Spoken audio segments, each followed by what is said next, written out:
Hello दोस्तों, नमस्कार, सत श्री अकाल, आदाब, जोहार। तो आज के इस वीडियो में हम जानेंगे झारखंड के सभी जिलों के तमाम छोटी बड़ी खबरों को। अगर अभी तक आपने इस चैनल को सब्सक्राइब नहीं किए हैं तो कर लीजिए हर रोज झारखंड की तमाम छोटी बड़ी खबरों को जानने के लिए। तो चलिए नजर डालते हैं आज के खबरों पर। रांची को मिला पहला फ्लाईओवर, सीएम हेमंत ने किया उद्घाटन। राजधानी रांची के लोगों को शुक्रवार को बहुत बड़ी सौगात मिली है।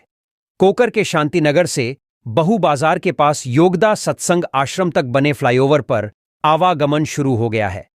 मुख्यमंत्री हेमंत सोरेन ने 2.24 किलोमीटर लंबी कांटाटोली फ्लाईओवर का उद्घाटन किया।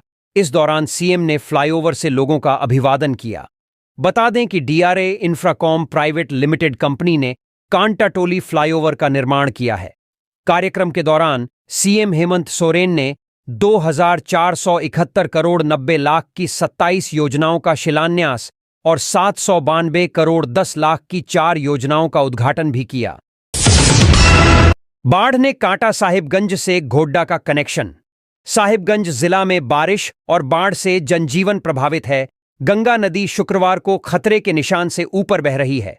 गंगा नदी का खतरे का निशान 27.25 मीटर है, जबकि शुक्रवार सुबह तक गंगा नदी का जलस्तर 27.80 मीटर पर मापा गया। वहीं पानी के तेज बहाव के कारण डायवर्सन टूटने से साहिबगंज का संपर्क गोड्डा जिला से टूट गया है। केंद्रीय जल आयोग के अनुसार शुक्रवार सुबह से गंगा नदी में प्रति 4 घंटा में 1 सेंटीमीटर की रफ्तार से पानी घटने लगी है, लेकिन बाढ़ का खतरा बरकरार है। इसी बीच मंडरो प्रखंड के मिर्चा चौकी बोआरीजोर मुख्य पथ पर उपबंधा के पास डायवर्सन पानी के तेज बहाव में बह गया, जिससे निर्माणाधीन पुल से सड़क के बीच करीब 15 फीट खाई बन गई है। इससे लोगों का इस पुल से आना जाना मुश्किल हो गया है। जयराम महतो 6 अक्टूबर को जरमुंडी में करेंगे जनसभा। झारखंडी भाषा खतियान संघर्ष समिति के सुप्रीमो और झारखंड के युवा नेता जयराम महतो 6 अक्टूबर को देवघर के सारवा प्रखंड पहुंचेंगे। सारवा के हाई स्कूल मैदान में वह जनसभा को संबोधित करेंगे और अपने पक्ष में जरमुंडी विधानसभा के लोगों से वोट की अपील करेंगे। जयराम महतो की पार्टी जेएलकेएम के महामंत्री धीरज झा ने जानकारी देते हुए बताया कि वर्तमान की भ्रष्ट सरकार के खिलाफ राज्य के युवा नेता जयराम महतो 6 अक्टूबर को सारवा के हाई स्कूल मैदान से हुंकार भरेंगे। साथ ही लोगों को बताएंगे कि कैसे झारखंड की मौजूदा सरकार यहां के मूल निवासियों और आदिवासियों को ठगने का काम कर रही है। लोहरदगा में मैया सम्मान योजना कार्यक्रम 8 को लाभुकों को संबोधित करेंगी कल्पना। आगामी 8 अक्टूबर को लोहरदगा में मैया सम्मान योजना कार्यक्रम का आयोजन किया जाएगा। इस कार्यक्रम में सीएम हेमंत सोरेन की पत्नी व गांडेय विधायक कल्पना सोरेन शिरकत करेंगी। कल्पना सोरेन मैया योजना के लाभुकों को संबोधित करेंगी। इधर कार्यक्रम को लेकर झारखंड मुक्ति मोर्चा और इंडिया गठबंधन के कार्यकर्ताओं में काफी उत्साह देखने को मिल रहा है। सभी कार्यकर्ता कार्यक्रम की तैयारियों में जोर शोर से जुट गए हैं। जामुमो जिला कार्यालय में कार्यकर्ताओं ने बैठक की और कार्यक्रम को सफल आयोजन को लेकर रणनीति बनाई। बैठक में सभी कार्यकर्ताओं को कार्यक्रम में अपनी 100% भागीदारी सुनिश्चित करने को लेकर जिम्मेदारी सौंपी गई। बता दें कि गांडेय विधायक कल्पना सोरेन पहली बार लोहरदगा आने वाली हैं। जंगल क्षेत्र में विधायक मंगल कालिंदी ने किया तूफानी द्वारा, समस्याओं से हुए रूबरू। झुक्सलाई विधायक मंगल कालिंदी ने शुक्रवार को पटमदा व बोडाम प्रखंड क्षेत्र अंतर्गत नक्सल प्रभावित 1 दर्जन गांवों में तूफानी द्वारा करते हुए ग्रामीणों से मिले। इस दौरान विधायक ने प्रत्येक गांवों में ग्रामीणों से मिलकर क्षेत्र के विभिन्न समस्याओं से रूबरू हुए। विधायक ने सभी समस्याओं को सूचीबद्ध करते हुए प्राथमिकता के आधार पर समाधान करने का आश्वासन ग्रामीणों को दिया है। विधायक मंगल कालिंदी ने बताया कि द्वारा का शुभारंभ बोडाम प्रखंड के गेडुआ गांव से किया गया और समापन पटमदा प्रखंड के राजाबासा में हुआ। इस बीच राहरगोड़ा, ब्रजपुर, कोलाबनी, नथुंडीह, मोहनपुर, बूढ़ीगोड़ा, तिलाईटांड, झुंझका व मेघादह गांव में जनसंपर्क अभियान चलाया गया। दौरे के क्रम में विधायक ने ग्रामीणों को झारखंड सरकार की महत्वाकांक्षी योजना मैया सम्मान योजना, मुख्यमंत्री ऊर्जा खुशहाली योजना के बारे में विस्तृत रूप से जानकारी दी। चंपाई सोरेन की सीट छोड़कर बीजेपी नेता गणेश महाली ने अर्जुन मुंडा की सीट पर ठोकी दावेदारी। सरायकेला विधानसभा सीट से 2019 में उम्मीदवार रहे बीजेपी नेता गणेश महाली ने पूर्व मुख्यमंत्री चंपाई सोरेन की सीट से अपनी दावेदारी छोड़ दी है। गणेश महाली ने बीजेपी जिलाध्यक्ष उदय सिंह देव से मुलाकात कर अर्जुन मुंडा की विधानसभा सीट रहे खरसावां से अपनी दावेदारी 2024 में होने जा रहे विधानसभा चुनाव के लिए ठोकी है। सरायकेला से वर्तमान विधायक और पूर्व मुख्यमंत्री चंपाई सोरेन के खिलाफ मुहर रहे हैं और विधानसभा चुनाव में उनके हाथों मात खाए गणेश महाली को टिकट कटने का डर सताने लगा तो उन्होंने वहां से अपनी दावेदारी खत्म कर ली। जबकि इसी सीट पर बीजेपी नेता और संभावित प्रत्याशी रहे रमेश हांसदा टिकट के लिए अब भी हाथ पैर मार रहे हैं। इन्होंने चंपाई सोरेन का बीजेपी में शामिल होने का जमकर विरोध किया था। सरायकेला सीट पर चंपाई और रमेश हांसदा के बीच चल रही खींचतान के बीच गणेश महाली शिफ्ट होकर खरसावां सीट पर अपनी दावेदारी पेश कर रहे हैं। इस सीट से विधायक रहे और गणेश के राजनीतिक गुरु अर्जुन मुंडा की पुरानी सीट पर गणेश की दावेदारी से तमाम समीकरण बिगड़ते नजर आ रहे हैं। खरसावां सीट पिछली बार बीजेपी ने जवाहर बानरा को उम्मीदवार बनाया था।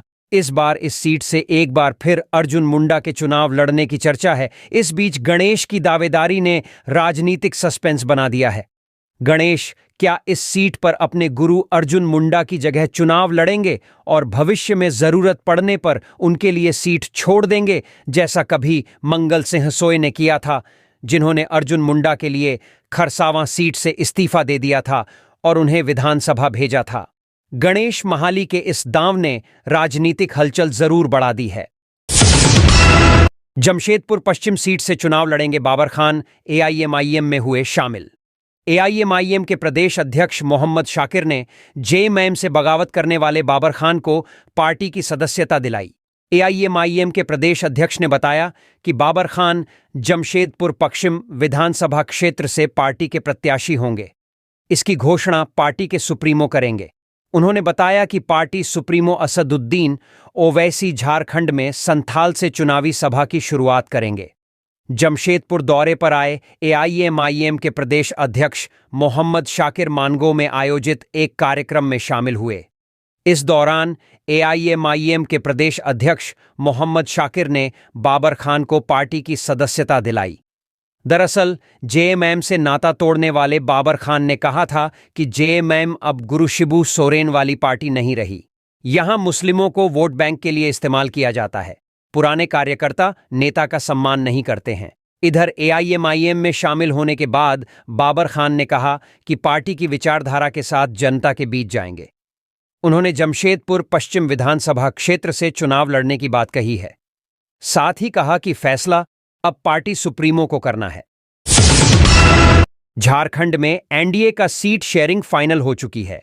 झारखंड बीजेपी के सह प्रभारी हिमंता बिस्वा शर्मा ने इसकी दी जानकारी। झारखंड में भारतीय जनता पार्टी जेडीयू और आजसू के साथ मिलकर चुनाव लड़ेगी। सीट शेयरिंग को लेकर बीजेपी ने आजसू और जेडीयू से बातचीत फाइनल कर ली है। असम के मुख्यमंत्री और झारखंड बीजेपी चुनाव सह प्रभारी हिमंता बिस्वा शर्मा ने बीजेपी कार्यालय में मीडिया कर्मियों द्वारा पूछे गए सवाल के जवाब में ये जानकारी दी। उन्होंने कहा कि जेडीयू के साथ सीट शेयरिंग फाइनल हो गई है और आजसू के साथ 1-2 सीटों को छोड़कर बाकी सीटों पर फैसला हो चुका है। हुसैनाबाद और चंदन कियारी को लेकर आजसू के साथ बीजेपी के किसी तरह के मतभेद की बात से इनकार करते हुए हिमंता बिस्वा शर्मा ने कहा कि इन दोनों सीटों पर आजसू के साथ कोई मतभेद नहीं है। उन्होंने कहा कि सीट शेयरिंग पर पार्टी का संसदीय बोर्ड अंतिम मुहर लगाएगा। अभी हरियाणा और जम्मू कश्मीर में चुनाव के कारण पार्टी के बड़े नेता उसी में व्यस्त हैं। संभावना है कि 7 या 8 अक्टूबर तक इसकी घोषणा कर दी जाएगी। भारतीय जनता पार्टी के संकल्प पत्र के 5 प्रमुख मुद्दे 5 अक्टूबर को शाम 5 बजे जारी होंगे। इसके लिए पार्टी तैयारी कर रही है।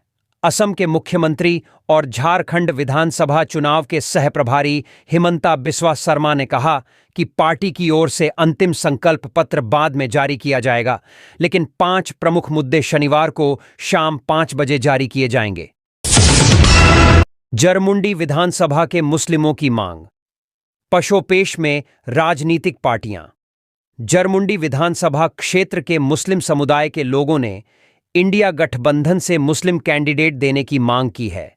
मुस्लिम समाज के लोगों ने कहा कि यदि जरमुंडी विधानसभा में इंडिया गठबंधन की तरफ से मुस्लिम कैंडिडेट दिया जाता है तो विधानसभा क्षेत्र के सभी मुस्लिम समाज एकजुट होकर इंडिया गठबंधन को वोट करेंगे। जरमुंडी विधानसभा क्षेत्र में मुस्लिम समाज के नेता सह पूर्व विधानसभा प्रत्याशी मोहम्मद रज्जी अहमद बताते हैं कि पिछले 24 वर्षों में जरमुंडी विधानसभा में किसी भी मुस्लिम प्रत्याशी को टिकट नहीं मिला है और न ही कोई मुस्लिम प्रत्याशी विधायक बन पाए हैं। उन्होंने कहा कि सभी राजनीतिक दलों के द्वारा मुस्लिम समाज के मतदाताओं के साथ छल किया जाता है। चुनाव से पहले क्षेत्र में घूमने वाले सभी नेता यह आश्वासन देते हैं कि चुनाव के बाद अल्पसंख्यक समाज की सभी समस्याओं का निदान किया जाएगा, लेकिन चुनाव खत्म होते ही नेता अपने वादों को भूल जाते हैं। उन्होंने कहा कि इस वर्ष होने वाले विधानसभा चुनाव से पहले जरमुंडी विधानसभा में रहने वाले मुस्लिम समाज के लोग बैठक कर रहे हैं। पिछले दिनों की गई बैठक में मुस्लिम समाज के लोगों ने एक कमेटी का गठन किया है। बैठक में यह तय किया गया है कि कमेटी के द्वारा जो भी प्रत्याशी तय किए जाएंगे, यदि उस प्रत्याशी को इंडिया गठबंधन या एनडीए की तरफ से चुनाव लड़ने के लिए टिकट दिया जाता है तो उसे पूरा मुस्लिम समाज समर्थन कर वोट करेगा। वहीं इस संबंध में भाजपा नेता और झारखंड विधानसभा के पूर्व प्रत्याशी आलमगीर बताते हैं कि वह भारतीय जनता पार्टी सहित तमाम पार्टियों से यह मांग करेंगे कि जरमुंडी विधानसभा में पसमानदा मुसलमान को टिकट दिया जाए। यदि सीट से मुस्लिम उम्मीदवार उतारा जाता है तो उसे समर्थन दिया जाएगा और उसकी जीत सुनिश्चित की जाएगी। बता दें कि जरमुंडी विधानसभा में करीब 35 से 38 हजार मुस्लिम आबादी है। इससे ज्यादा यादवों की संख्या है। जरमुंडी विधानसभा में 50 हजार यादव वोटर हैं। वहीं जरमुंडी विधानसभा में आदिवासी, घाटवार और मंडल जाति की भी संख्या करीब 50 हजार है। ऐसे में देखने वाली बात यह होगी कि मुस्लिम समाज के लोगों की इस मांग पर बड़ी राजनीतिक पार्टियां क्या निर्णय लेती हैं। गौरतलब हो कि 2019 के विधानसभा चुनाव में मोहम्मद रज्जी अहमद की जमानत जब्त हो गई थी। 32 खेलों के साथ राज्य स्तरीय खेलो झारखंड प्रतियोगिता का शुभारंभ। राज्य स्तरीय खेलो झारखंड प्रतियोगिता 2024-25 का शुक्रवार को रंगारंग शुभारंभ हुआ। इस राज्य स्तरीय प्रतियोगिता में 32 खेल प्रतियोगिता में खिलाड़ी अपने खेल कौशल का प्रदर्शन करेंगे। राज्य स्तरीय खेलो झारखंड प्रतियोगिता का उद्घाटन झारखंड शिक्षा परियोजना परिषद के प्रशासी पदाधिकारी सच्चिदानंद द्विवेंदु तिग्गा ने दीप प्रज्वलित कर किया। मौके पर राज्य कार्यक्रम पदाधिकारी धीरसेन सोरेंग, झारखंड ओलंपिक संघ के कोषाध्यक्ष शिवेंद्र दुबे, झारखंड कबड्डी संघ के अध्यक्ष गोपाल ठाकुर, झारखंड एथलेटिक संघ के महासचिव के पांडे, भारतीय कबड्डी संघ के रेफरी बोर्ड के संयोजक बिपिन सिंह, झारखंड ताइक्वांडो संघ के vice president Mithilesh Kumar Singh, Jharkhand volleyball संघ के कोषाध्यक्ष उत्तम राज, अंतर्राष्ट्रीय तीरंदाजी कोच हरेंद्र सिंह विशिष्ट अतिथि के रूप में उपस्थित थे। उद्घाटन पर कस्तूरबा गांधी बालिका आवासीय विद्यालय कांके की छात्राओं ने कार्यक्रम प्रस्तुत किए। समारोह में रांची जिला ताइक्वांडो संघ के खिलाड़ियों के द्वारा ताइक्वांडो खेल का शानदार डेमोस्ट्रेशन और एसजीएफआई गोल्ड मेडलिस्ट योग टीम ने योग की शानदार प्रस्तुति दी। चतरो गांव में सर्वजन पेंशन व मैया सम्मान योजना में भ्रष्टाचार का आरोप। जादूगोड़ा पोटका प्रखंड के चतरो गांव में सर्वजन पेंशन योजना व मुख्यमंत्री मैया सम्मान योजना में कथित भ्रष्टाचार के खिलाफ ग्रामीणों ने आंगनबाड़ी सेविका पूर्णिमा महतो के खिलाफ मोर्चा खोल दिया है। ग्रामीणों ने बृहस्पतिवार को गांव में प्रदर्शन किया और पोटका सीडीपीओ, बीडीओ, विधायक और पूर्वी सिंहभूम के उपायुक्त को ज्ञापन सौंपा। ग्रामीण मधु सिंह ने बताया कि ज्ञापन में 24 घंटे के अंदर आंगनबाड़ी सेविका पूर्णिमा महतो को निलंबित करने की मांग की गई है। ग्रामीणों ने कहा कि अगर प्रशासन ने उचित कार्रवाई नहीं की तो आगामी विधानसभा चुनाव में वोट बहिष्कार किया जाएगा। प्रदर्शन की अगुवाई आशा रानी महतो, रूही मंजूदास, हिरामुनि मुर्मू, मणि महतो, मालती महतो ने की।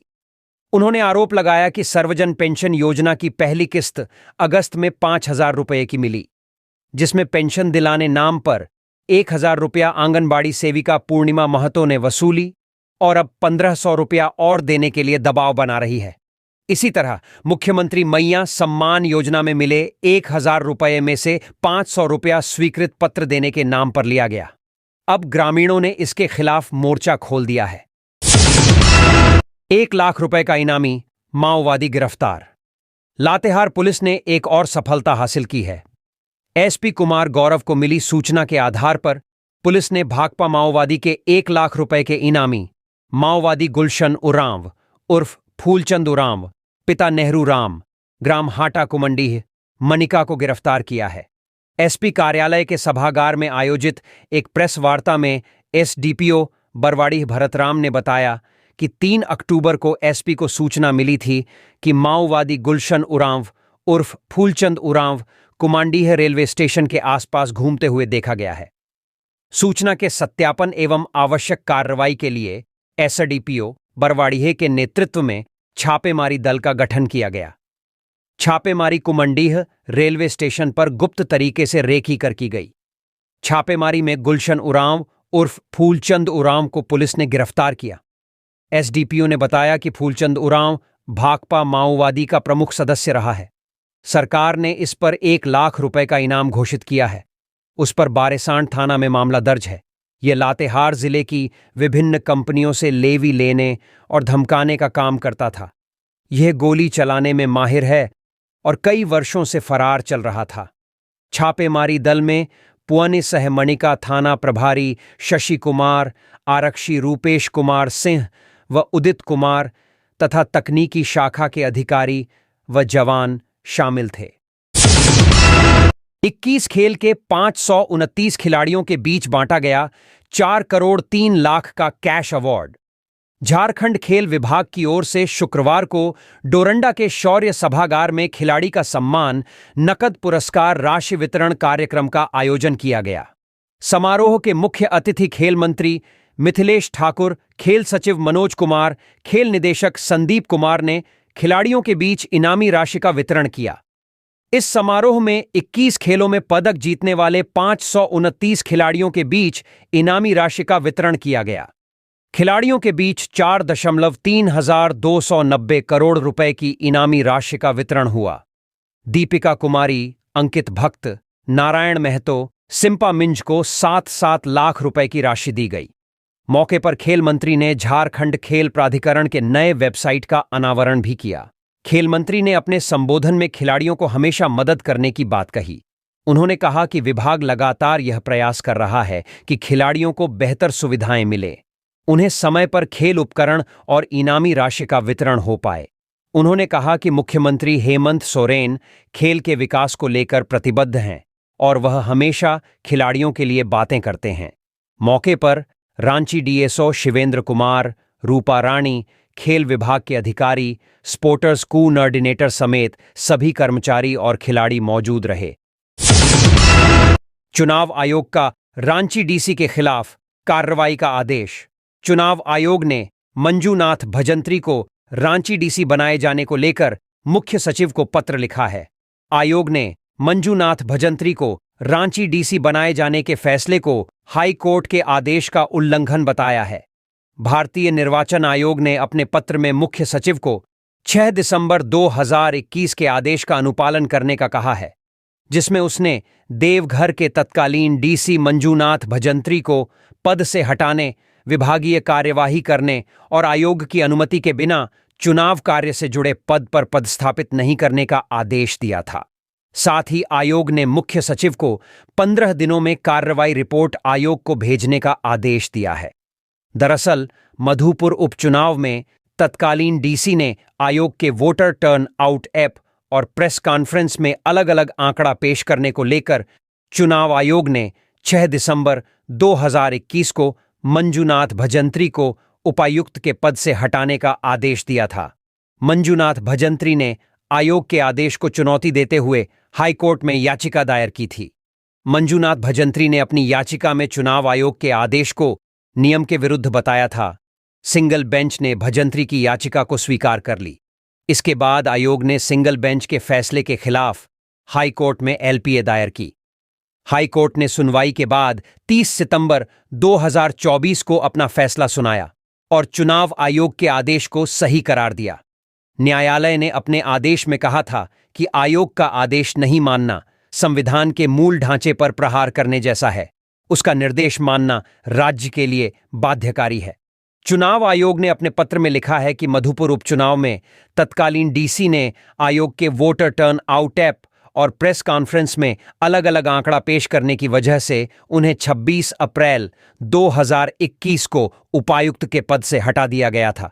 लेकिन आचार संहिता समाप्त होने के बाद सरकार ने उन्हें फिर से देवघर डीसी के पद पर पदस्थापित करने का आदेश दिया था। इसके करीब 6 माह बाद मुख्य निर्वाची अधिकारी ने आयोग को रिपोर्ट भेजी थी। इस रिपोर्ट में सीओ ने बताया कि डीसी ने आचार संहिता खत्म होने के बाद आचार संहिता उल्लंघन के आरोप में सांसद निशिकांत दुबे के खिलाफ प्राथमिकी दर्ज की। चुनाव आयोग ने सीओ की रिपोर्ट पर डीसी से स्पष्टीकरण मांगा था, लेकिन उन्होंने संतोषप्रद जवाब नहीं मिलने के बाद 6 दिसंबर 2021 को आयोग ने उपायुक्त को हटाने और भविष्य में आयोग की अनुमति के बिना चुनाव से जुड़े काम में पदस्थापित नहीं करने का आदेश दिया था। लेकिन फिर भी सरकार ने उन्हें पद से नहीं हटाया। चुनाव आयोग ने अपने पत्र में लिखा है कि 23 दिसंबर 2021 को कार्मिक विभाग की ओर से आयोग को एक पत्र लिखा गया। इसमें कहा गया कि आयोग अपना आदेश वापस ले, क्योंकि आचार संहिता समाप्त होने के बाद इस तरह का आदेश देने का अधिकार आयोग को नहीं है। इस तरह के आदेश से राज्य की संप्रभुता प्रभावित होती है। इसके बाद आयोग ने 15 दिसंबर 2022 को पत्र भेजकर इस मामले में मुख्य सचिव की राय मांगी, लेकिन उन्होंने अपनी राय नहीं दी। इसके बाद 26 दिसंबर 2022 को मंजुनाथ भजंत्री से जिला निर्वाचन पदाधिकारी का काम वापस ले लिया गया था और उसे डीडीसी को सौंप दिया। ढुल्लू महतो द्वारा सीबीआई जांच का स्वागत, कही ये बात। पूर्व एसएसपी संजीव कुमार के कार्यकाल के दौरान धनबाद में हुई कोयला चोरी की जांच के आदेश झारखंड हाईकोर्ट ने सीबीआई को दिए हैं। भाजपा सांसद ढुल्लू महतो ने हाईकोर्ट के इस आदेश का स्वागत किया है। इसके साथ ही तत्कालीन एसएसपी संजीव कुमार पर आरोपों की झड़ी लगा दी। शहर के सर्किट हाउस में प्रेस कॉन्फ्रेंस के माध्यम से मीडिया से बातचीत के दौरान सांसद ढुल्लू महतो ने कहा कि न्यायालय के निर्णय का वे स्वागत करते हैं।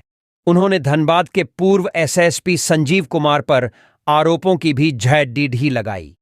तत्कालीन एसएसपी संजीव कुमार के कार्यकाल में अवैध माइनिंग के दौरान राष्ट्र संपत्ति कोयले की लूट की गई। पूर्व एसएसपी संजीव कुमार ने वर्दी पहनकर क्राइम किया है। उन्होंने न्यायालय से यह भी आग्रह किया है कि तत्कालीन एसएसपी संजीव कुमार के जितने भी सहयोगी रहे उन पर भी कार्रवाई होनी चाहिए। सांसद ढुल्लू महतो वर्तमान सरकार पर भी गरजे। जब जब राज्य में जेएमएम की सरकार बनी, कोयले की लूट को छूट दी गई है।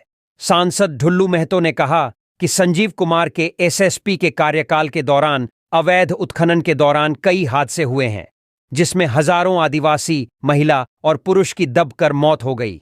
इसकी भी जांच हाईकोर्ट अपनी निगरानी में सीबीआई से कराने की अपील की है। उन्होंने कहा कि एसएसपी रहते कोयलांचल में सैकड़ों लोगों की हत्या हुई है। इसके लिए संजीव कुमार ही जिम्मेदार हैं। उनके कार्यकाल में हुई हत्याओं की भी जांच की जरूरत है। सांसद ढुल्लू महतो ने कहा कि धनबाद के एक जेएमएम नेता मुख्यमंत्री के नाम बीसीसीएल और सीसीएल की लोहे की जमकर चोरी कराई। एसएसपी के कार्यकाल में जेएमएम नेता ने लोहे की जमकर चोरी कराई। चोरी के लोहे को अपनी फैक्ट्री में ले गए। सभी के बेनकाब होने का अब समय आ गया है। सांसद ने कहा कि अब तक 50 से ज्यादा आवेदन कोयला चोरी की जांच के लिए राज्य और केंद्र सरकार को लिख चुके हैं। सीएम ने मटकुड़िया आरा मोड़ फ्लाईओवर का किया ऑनलाइन शिलान्यास। मुख्यमंत्री हेमंत सोरेन ने शुक्रवार को रांची में आयोजित समारोह में झारखंड राज्य राजमार्ग प्राधिकार द्वारा धनबाद जिले के काको चौक से गोल बिल्डिंग तक 8 लेन सड़क का ऑनलाइन उद्घाटन किया। साथ ही शहर के मटकुरिया से आरा मोड़ तक फ्लाईओवर निर्माण का ऑनलाइन शिलान्यास किया। उद्घाटन व शिलान्यास को लेकर जिला प्रशासन द्वारा विनोद बिहारी चौक पर कार्यक्रम का आयोजन किया गया, जिसमें मुख्यमंत्री के समारोह का सीधा प्रसारण किया गया। कार्यक्रम में टुंडी विधायक Mathura Prasad Mahto, DC Madhavi Mishra, ADM law and order Piyush Kumar के अलावा पथ निर्माण विभाग के पदाधिकारी तथा बड़ी संख्या में आमजन मौजूद रहे। डीसी ने कहा कि काको चौक गोल बिल्डिंग तक 461.90 करोड़ रुपए से निर्मित 20 किलोमीटर लंबी 8 लेन सड़क जिले के लोगों के सुगम यातायात के लिए बहुपयोगी साबित होगी। मटकुरिया से आरा मोड़ तक 256.54 करोड़ रुपए की लागत से बनने वाले 3.53 किलोमीटर लंबे फ्लाईओवर से शहर में ट्रैफिक का दबाव कम होगा। आदिवासी कहने का मतलब सिर्फ हेमंत सोरेन का परिवार नहीं है। जयराम महतो। रांची जिला के बेडो महादानी मैदान में झारखंड लोकतांत्रिक क्रांतिकारी मोर्चा के तत्वावधान में बदलाव संकल्प सभा का आयोजन किया गया। इस कार्यक्रम में पार्टी के केंद्रीय अध्यक्ष जयराम महतो शामिल हुए, जहां उन्होंने सोरेन परिवार पर जमकर हमला बोला। इस सभा को संबोधित करते हुए जयराम महतो ने कहा कि झारखंड आदिवासियों व मूलवासियों का राज्य है। आदिवासी कहने का मतलब सिर्फ हेमंत सोरेन का परिवार नहीं है। झारखंड अलग होने के 24 साल बाद भी यहां रहने वाले आदिवासी आज देश के महानगरों में चंद रुपयों के लिए महिलाएं नौकरानी का काम करने व पुरुष ईंट भट्ठा में मजदूरी करने के लिए विवश हैं।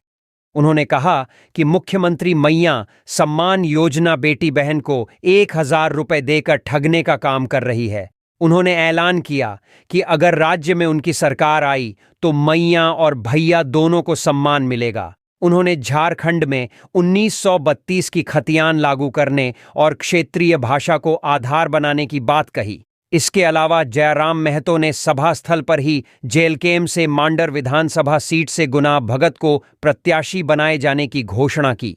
इस पर खुशी जताते हुए जेलकेम नेता गुना भगत ने कहा कि मांडर की जनता बंधु तिर्की के झूठे वायदे और प्रलोभन में फंसकर उन्हें 15 साल तक विधायक बनाते रहे। वहीं उनकी बेटी एक बार विधायक बनकर दोबारा चुनाव लड़ने की तैयारी में है, लेकिन अब मांडर की जनता उनसे निजात पाना चाहती है। अगर जनता जेएलकेएम को मांडर से जिताती है तो यहां के आदिवासियों व मूलवासियों का तकदीर बदलने की दिशा में काम किया जाएगा। जेएलकेएम की इस बदलाव संकल्प सभा को दीपक महतो, तमाड़ विधानसभा की प्रत्याशी दयामंती मुंडा, निशा भगत, पूजा महतो, सुखदेव उरांव सहित कई लोगों ने संबोधित किया। इस मौके पर पार्टी के जिला अध्यक्ष ग्रामीण आलोक उरांव, केंद्रीय महामंत्री रांची सुमित महतो, सानिया परवीन, शनि संदीप तिग्गा, समीर उरांव, फुलेश्वर बैठा, मजबूल खान, दिनेश उरांव, पंचम एक्का, राजू महतो, विराट महतो, संगीता खलखो, अरुण महतो, संजू उरांव समेत कई कार्यकर्ता मौजूद रहे। आउटसोर्सिंग कंपनी ने शिक्षकों को हटाया, राजभवन के समक्ष दिया अनिश्चितकालीन धरना। झारखंड राज्य साक्षरता कर्मी महासंघ के तत्वाधान में सैकड़ों साक्षरता कर्मियों ने राजभवन के समक्ष दिया धरना। प्रदर्शन में शामिल लोगों ने कहा कि स्कूली शिक्षा एवं साक्षरता विभाग के आधार पर हजारों शिक्षकों का 2012 में नियुक्ति हुआ था। राज्य के गिरिडीह, खूंटी, सरायकेला, पूर्वी सिंहभूम और पश्चिमी सिंहभूम को छोड़कर 19 जिलों में शिक्षकों की बहाली हुई थी।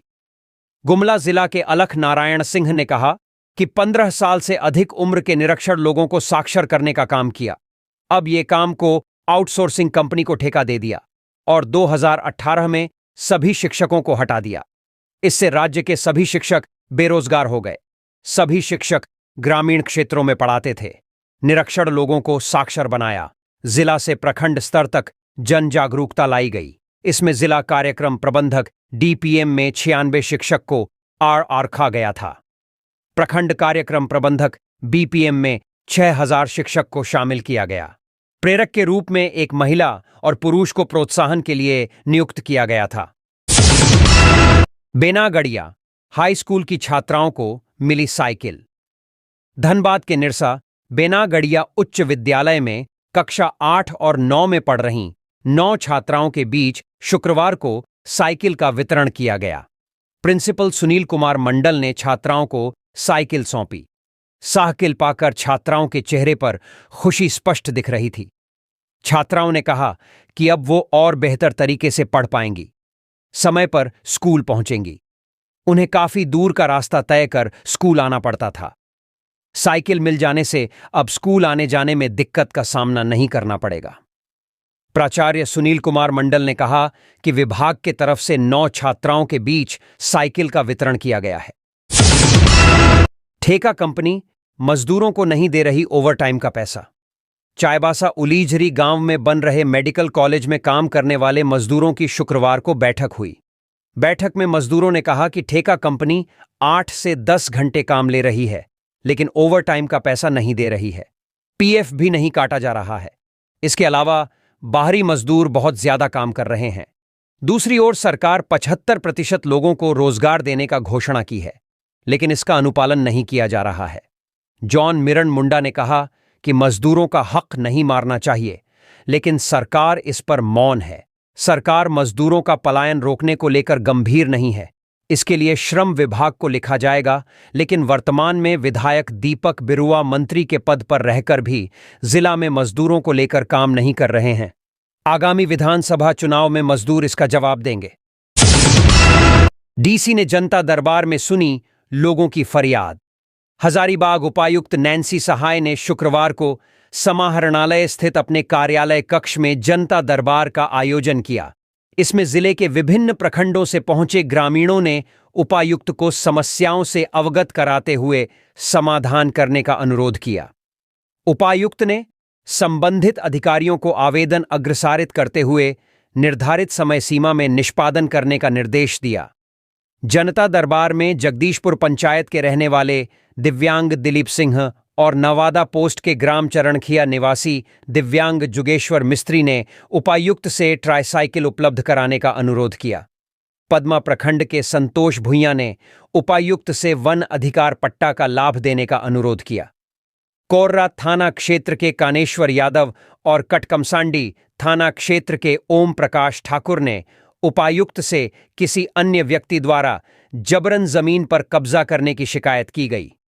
बड़कागांव प्रखंड क्षेत्र के चैपतलाल ने उपायुक्त से अंचल बरकट्ठा नामांतरण वाद स्वीकृति के पश्चात लगान भुगतान कराने का अनुरोध किया।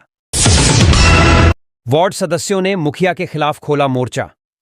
लातेहार सदर प्रखंड की डेमू पंचायत के वार्ड सदस्य, उपमुखिया व पंचायत समिति सदस्य ने मुखिया प्रमिला देवी के खिलाफ मोर्चा खोल दिया है। इन्होंने शुक्रवार को उपायुक्त उत्कर्ष गुप्ता को एक ज्ञापन सौंपकर मुखिया को उसके पद से हटाने की मांग की है। ज्ञापन में उन्होंने कहा कि मुखिया प्रमिला देवी पंचायती राज अधिनियम के तहत काम नहीं कर रही है। मुखिया पति ही पंचायत के सारे कार्यों को देखते हैं। मुखिया के द्वारा ग्राम सभा की सूचना तक नहीं दी जाती है।